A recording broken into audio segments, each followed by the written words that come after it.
C'est ici, au lycée technique Koulibaly de Cotonou, que démarre le périple du tandem ministériel formé par Mao Yonkakou, en charge de la formation professionnelle, et Modeste Kérékou, assurant la tutelle de l'artisanat. Après la visite des ateliers de formation des artisans, les deux autorités se sont respectivement rendues pour le même exercice au lycée technique de Kondéou, au centre de perfectionnement du personnel des entreprises de Cotonou et au lycée technique et professionnel de Porto-Novo. Il est prévu la formation de 1000 artisans et de 1000 maîtres artisans pour que ce secteur privé qui intervient déjà dans la structure économique et intervient également dans la structure de la formation professionnelle, surtout dans le dispositif de la formation de type dual. Aujourd'hui, nous parlons de type coopératif. Ces maîtres artisans doivent être renforcés au plan technologique et au plan andragogique. C'est pourquoi nous avons prévu, sur toute l'étendue du territoire national, de former ces artisans-là dans 10 métiers. 10 métiers les plus en vue. Et nous avons retenu 15 centres de formation, dont 5 pour les privés.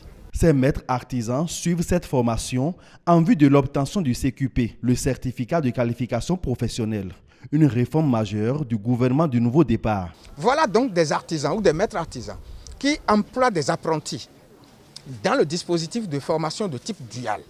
Ces apprentis sont avec eux dans les ateliers, mais vont dans les centres de formation et au terme de 3 années, ils peuvent obtenir le certificat de qualification professionnelle, leurs apprentis, alors qu'eux-mêmes, ils n'ont pas ce certificat-là.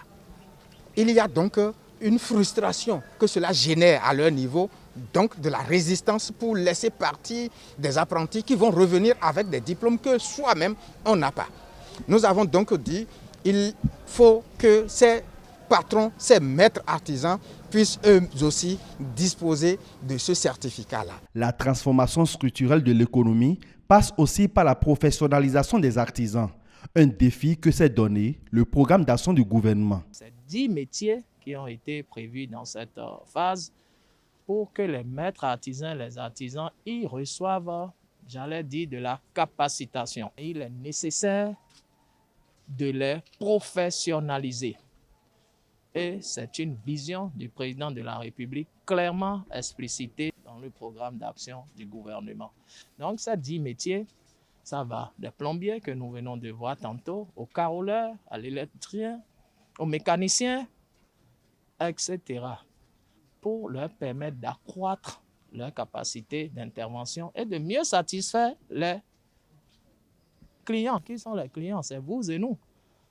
Et que nous, sur leurs interventions, leurs travaux, que nous ayons le moins de malfaçons, que nous ayons des ouvrages de qualité. La qualité rime avec la durabilité. C'est que nous souhaitons qu'ils contribuent à plus de 13% de la création de la richesse nationale. 32 formateurs des centres de formation professionnelle et d'apprentissage sont aussi concernés par la présente formation. L'occasion est saisie pour annoncer la matérialisation dans les jours à venir du volet formation de l'Arche, assurance pour le renforcement du capital humain, toujours au profit des artisans. Vous savez que nous avons démarré la phase pilote de l'assurance maladie. Bientôt, nous allons démarrer la phase pilote du volet formation qui est exclusivement destiné à nos artisans.